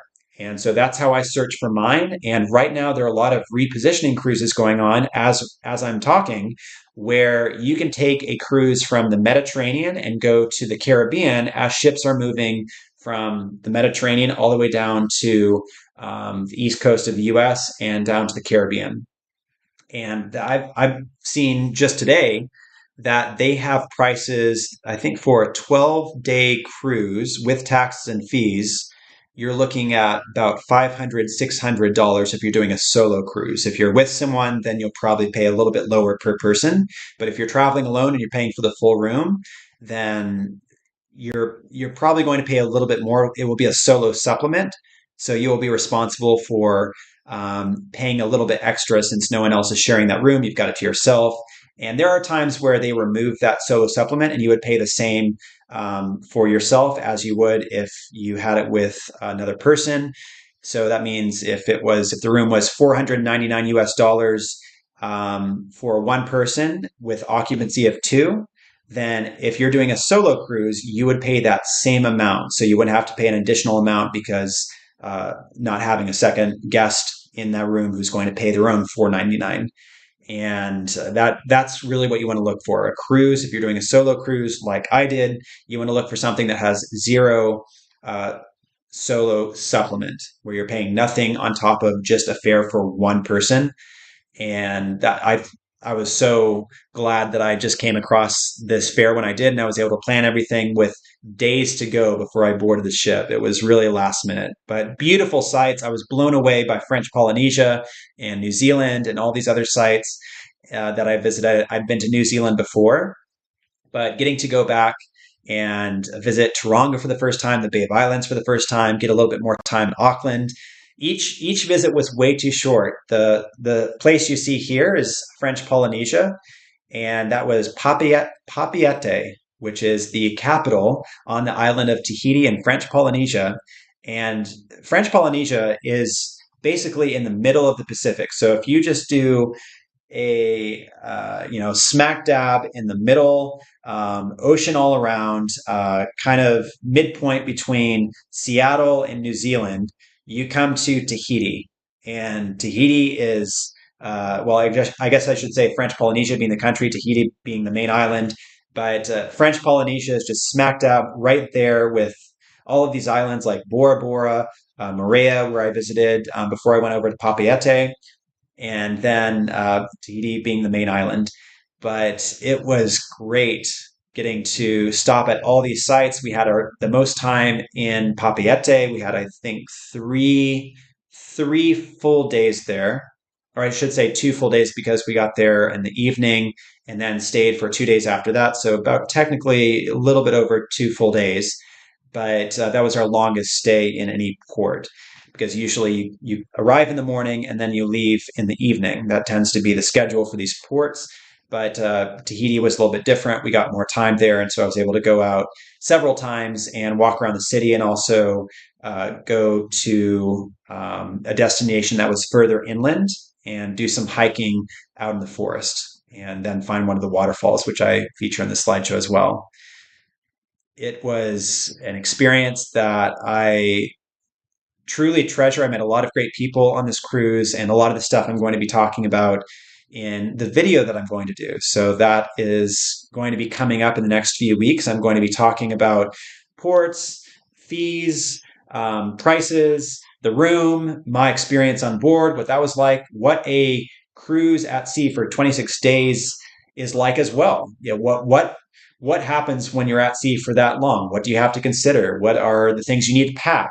All these things that really made it interesting for me will hopefully be very interesting for you in this upcoming video. So I hope this is something that, even though it's different from what I've done in the past, I hope that many of you can enjoy it and you can share in this experience with me as I talk about everything that I encountered and what you can look for when you are planning your own trips, whether that be on sites like Kayak or Booking.com or Expedia, what I used for cruises, if you're looking at airlines as well, because all these things that you consider when you're booking with flexibility in mind of going to destinations that you have a wide variety to choose from, or if you have a time period, let's say for 3 months, where you can look over the course of 3 months rather than one specific day for leaving, one day for coming back, then you have so many other opportunities that are going to open up for a much better price most of the time. And so that's usually how I will travel, is I will go find what is available for a certain a period of 3 or 4 months, or if I need 1 month, let's say for the holidays next month, then I will search in advance and see what I can find weeks out. If I can go and do a whole trip where I'm taking whatever is going to work best within my budget and also work best for my schedule, then I can just go off of that and plan around what is working for the fares that are available. So for next month, I actually found a fare going from Manila to Los Angeles for $305 one way, and that was with uh, I'm not going to say this correctly, Zayman Air, Xaiman, which is a Chinese carrier. And I didn't book that one. I'm still waiting for the exact dates. I'm still hoping that something a little bit closer to the time period that I plan to be back in the States. I'm hoping something else will open up, but I'm just scouting as I did for this cruise and seeing that other places, other airports might become more affordable. That could be San Francisco, that could be San Jose, that could be Seattle. It could be New York. Sometimes New York gets good one-way deals coming in from Manila. Sometimes I even check Tokyo, where I can get to Tokyo for a cheap fare on Cebu Pacific or AirAsia, and then from there I can take a flight for $290 to somewhere in the States, and then from there you hop on Alaska or Southwest, and those fares can be under $100 sometimes to go across the country. And that is what I want to touch on in this upcoming video, about how you can look for fares, how you can look at cruises, how you can really think about a trip like this that could otherwise be thousands of dollars, but how you can reduce that if you have flexibility, if you have time, if you have other destinations that you are open to. And that can be something worth worth your time and worth the whole experience of getting out and doing something that otherwise might be off your list entirely. I know for me, I was thinking it'll be years before I do a 26-day cruise or anything over 15 days. It'll be too costly.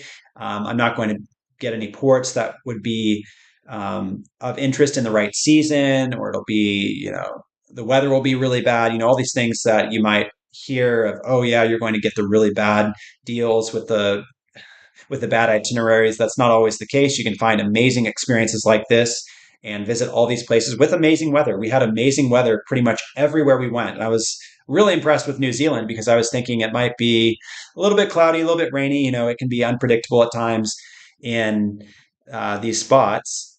But let me go back here. Let's see here. I'll take this. But yeah, I was really impressed with how every single day that we went out and we were at some port, the weather was beautiful. I'm trying to remember if there were any days where the weather was not great in a port, and I think we had. We did have one day in the Bay of Islands in New Zealand where it was cloudy, a little bit rainy, but even with that, it was just sprinkling. And for the most part, it was just mind blowingly beautiful. once again, and I would be happy to go back and do the full cruise again. But this is an experience that I will gladly cover in this video and hopefully do some other cruises later on, which I can cover in future videos as well. So if you're interested in that, please do let me know. But we're back here on the main screen, so that means I can get back to some of your comments or questions. And I see things have been popping up. Thank you for putting question in, by the way. I'm going to make sure that I'm getting to all of your input here in the chat.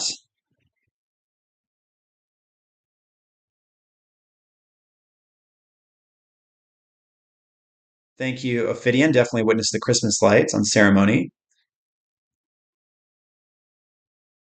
Talking about Mindanao. Thank you, Patrick. Hope that was useful. And you were working in customer service for about 10 years for Lowe's Home Improvement. Excellent.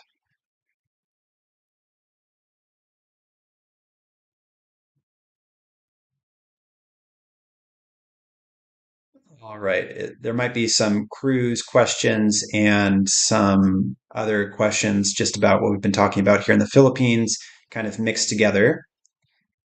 Ben Burns, when you travel outside the Philippines, how easy is it for you to access cash from your bank accounts to pay for your expenses? Ooh.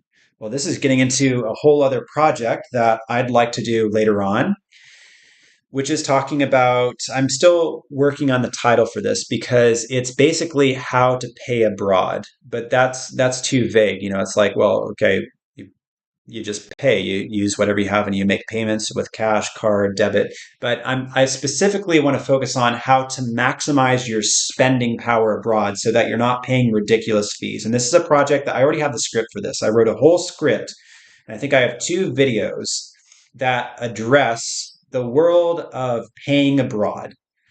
And I'm very passionate about this because there is one video that's probably going to be titled something along the lines of the world's biggest scam for travelers. And that is, some of you may already know this, but I'll go ahead and tell you now so that you know when you travel. But it is dynamic currency conversion. And all it is when you pay by card anywhere in the world, if you insert your card or you tap your card and you are asked by the person who's doing it for you, or if they give you the device and it shows on the screen, do you want to pay in your home currency? So for Americans from the US, that would be US dollars. If you're from Germany, it would be euros, so on and so forth. So, whatever country you're from, they ask, do you want to pay in that currency or do you want to pay in the local currency of the country you're in? And they offer it, usually it's presented like, oh, well, pick what you want. Do you want this or do you want that? And so the natural instinct is to go with your home currency. It's like, oh, yeah, well, okay, I'll pay in my home currency, I guess. But the problem with that is that you automatically, as soon as you make that one simple choice, the push of a button, or telling whoever's taking care of the transaction for you at the cashier, like, oh, yeah, I'll go with US dollars as an American. Well, you just agreed to paying a marked up rate, which can be up to 10% more than what you otherwise would have paid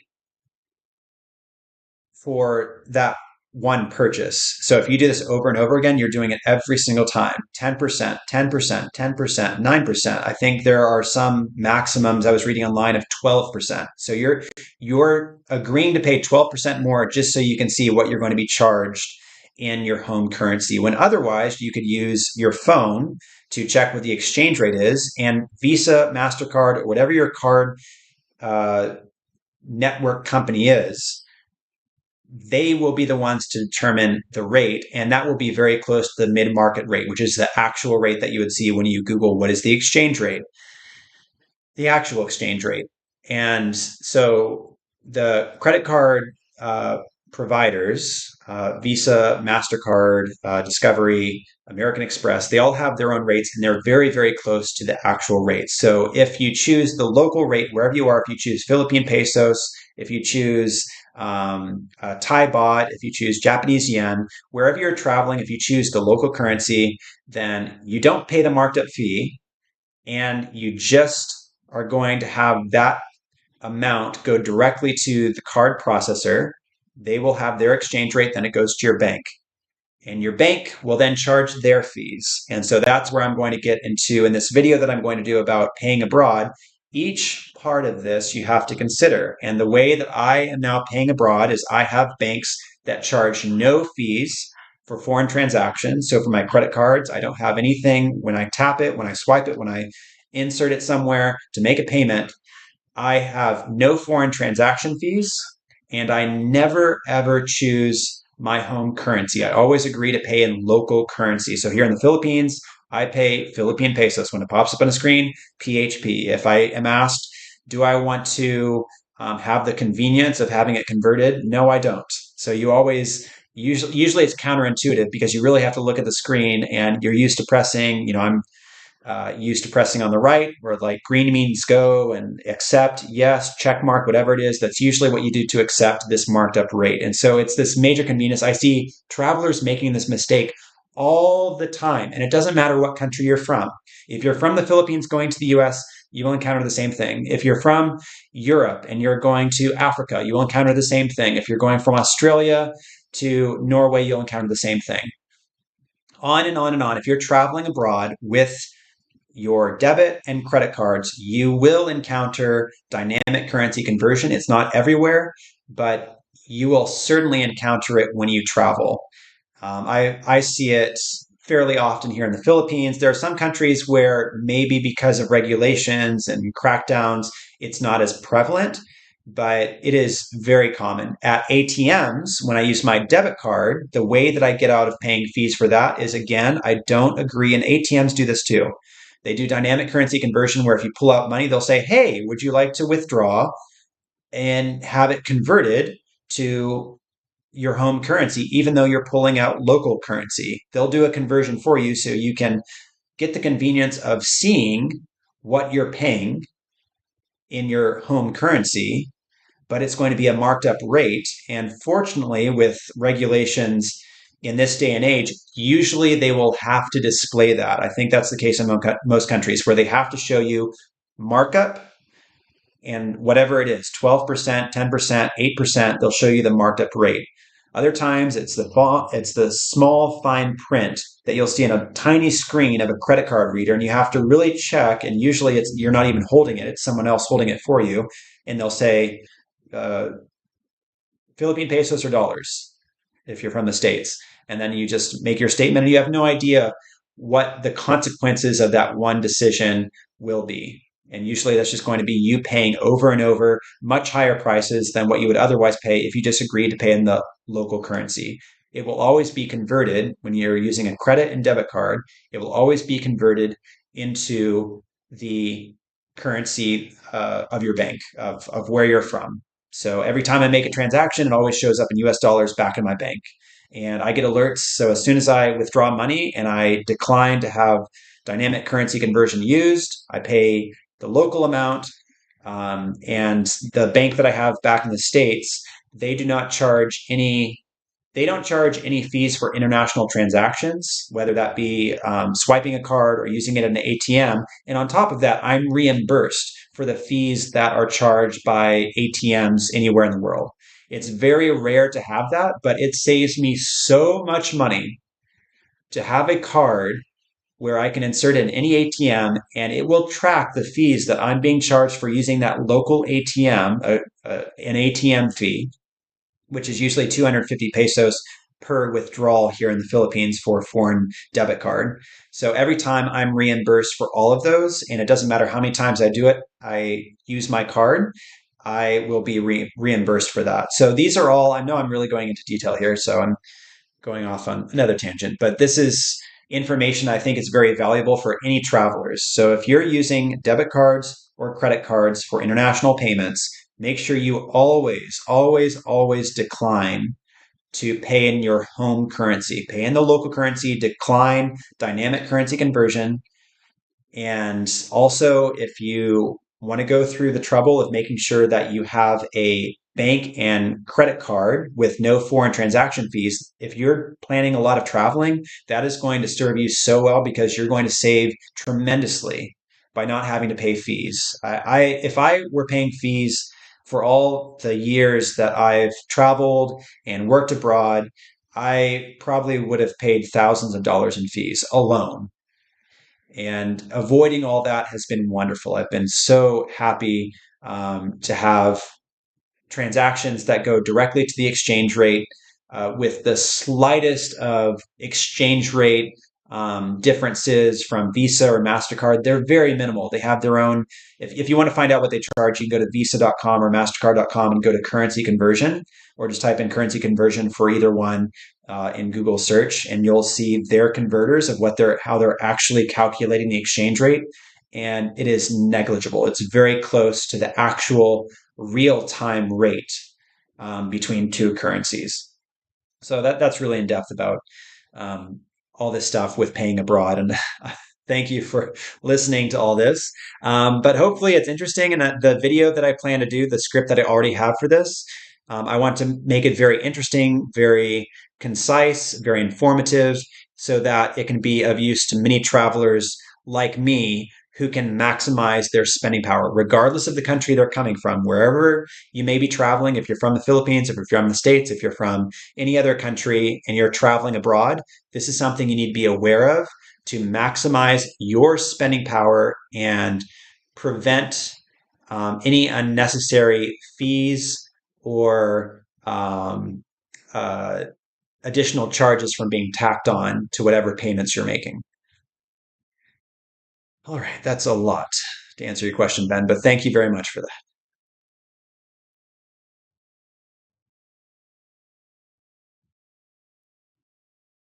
Tops Keith says World Cruise Awards Asia awarded PHL as best for 2023, and I would agree that this is one of the best places to visit if you are cruising. Unfortunately, a lot of destinations they're not able to accommodate large ships. There are some places like Palawan, Manila, Cebu, these larger cities, but I think the Philippines is investing more and the infrastructure needed to accommodate larger ships. And I was telling people on board that the Philippines would be a perfect destination for anyone looking for an ideal tropical destination with so many activities, so many wonderful areas to visit, breathtaking landscapes, and of course, the people. I've talked about the people so many times. Filipinos are just so kind, so welcoming, and I think the people that do end up coming to the Philippines, those that have visited, they are truly impressed and they just want more time here. So I do hope that the Philippines becomes more popular, and that will be an investment for the country and for the locals that can benefit from people coming in to buy goods, to do a number of activities that will encourage more tourism, and it will just kind of feed on itself. And hopefully that will go back to the people that are working in these cities that are along the coast and have the infrastructure that will accommodate these larger ships. But yes, I'm always telling people about the Philippines and saying there's so many hidden gems in the Philippines, and it's amazing how so many people have yet to even give the Philippines a chance. And they'll look at Thailand, they'll look at Vietnam, they'll look at other places, but the Philippines, even with how popular it is now and it's becoming more popular, you find many people just don't know that much about it, or they might tie. I talked to some people that just talked about safety issues because they heard about something from Mindanao from 10 years ago in some news report, and that stays in your mind. Similar to when you talk about the Middle East and how it gets tied to war or to conflict or to something that is certainly relevant to a certain part of that region, but should not define the whole area and then prevent you from even considering one section of the globe or one entire country or one entire region.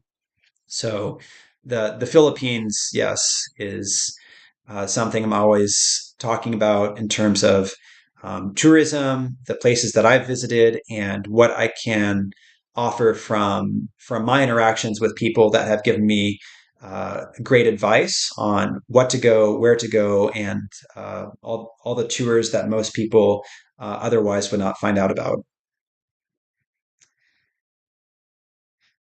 Patrick Morris says for your next cruise, try celebrity cruises in the retreat. I would like to, but it is costly. The retreat is costly. But celebrity cruises, I have been looking at some of their fares. They do have some decent cruises that are coming up in the next 6 months. All right, John McKinstry says, I would definitely like to see you do videos about cruises and videos on paying when traveling abroad. Excellent. I'm glad to hear that. Thank you very much. So how long have we been live? We've been live for 10:58. So we've been live for almost 2 hours now. Yeah, about 2 hours, I guess. And I guess we are still good with quality. If I can get a thumbs up to see that everything looks good and sounds good, I would appreciate it. But yeah, we've been going for a while now, and this has been really fun. I'm glad I've been able to share what's going on. I wanted to give you an update on what I've been doing and the projects I've been working on, the projects I'm thinking about working on after the ones that I'm going to be going through this month and next. As you can see, I have a lot that I want to do. I have the photography side that I'm still covering, and that's going to be really exciting. And hopefully, you can follow me there on my portfolios as well as what I share on Facebook and Instagram.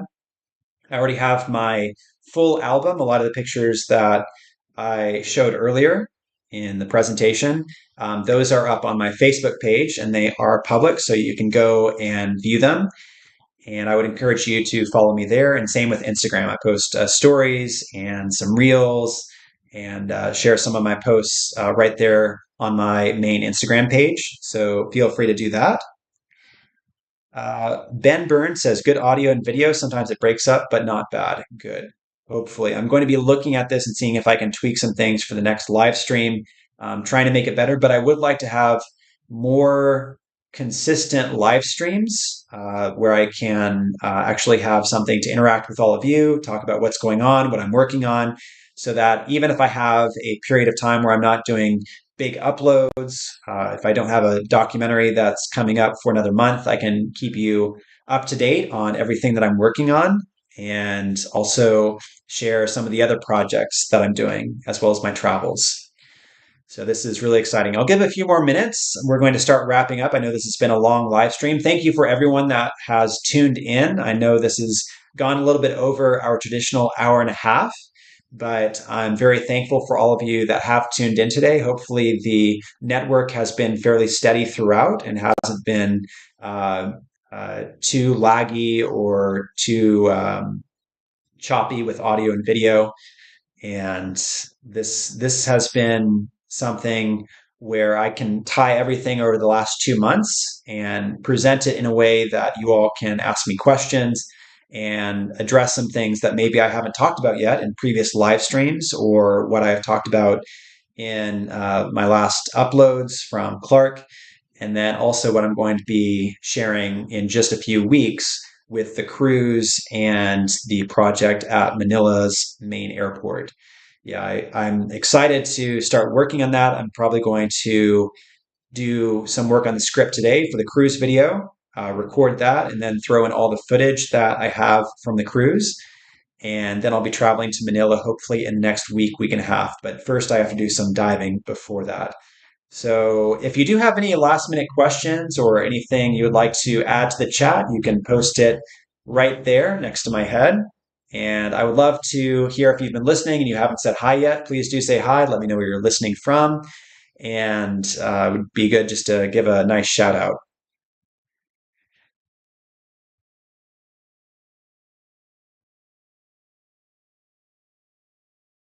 It is currently 11:02 a.m.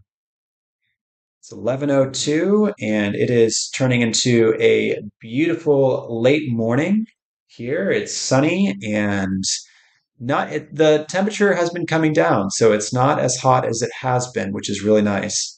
And I'm glad that we've got some perfect weather that's not uh, too windy. The water here in San Juan is not choppy at all, so I should be able to do some scuba diving in the next 4 or 5 days. Eager to get out in the water and hopefully do 2 or 3 dives. It'd be a lot of fun. think the visibility is going to be quite good. Patrick says, I'm looking forward to the cruise video. Thank you very much. Glad to hear it. John says, great live stream. I look forward to seeing your future videos. Thank you, John. Yes. But I think we will wrap up there. I really appreciate all of you tuning in. This again has been a great chance for me to try out this new software, OBS, which allows me to show different parts of my screen, different applications, show you pictures that will go far beyond just a talking head right here, and then also include some graphics or other elements. So I'm trying to make sure that my computer and network, the Wi-Fi can handle it all without too many drop frames. So I think we'll call it a day wherever you are. I wish you a wonderful day ahead or a wonderful night, wonderful rest of November. And I'll look forward to talking with all of you again very soon. Perhaps next week I can do another live stream. If you're catching this a little bit later, please do write in the comment section and let me know if you do have other questions or any comments. I can address them in the comments after this live stream wraps up. And I would, as always, love to hear from you. But this has been really good. Thank you, everyone who contributed and said hi and asked questions. I really appreciate it in the chat. And I will look forward to interacting with you further on Instagram, Facebook, in the comment section, and in the next premiere or live stream on YouTube. So thank you to all of you. I wish you a wonderful day ahead, and I'll look forward to seeing you all again very soon. All right. Take care, everyone.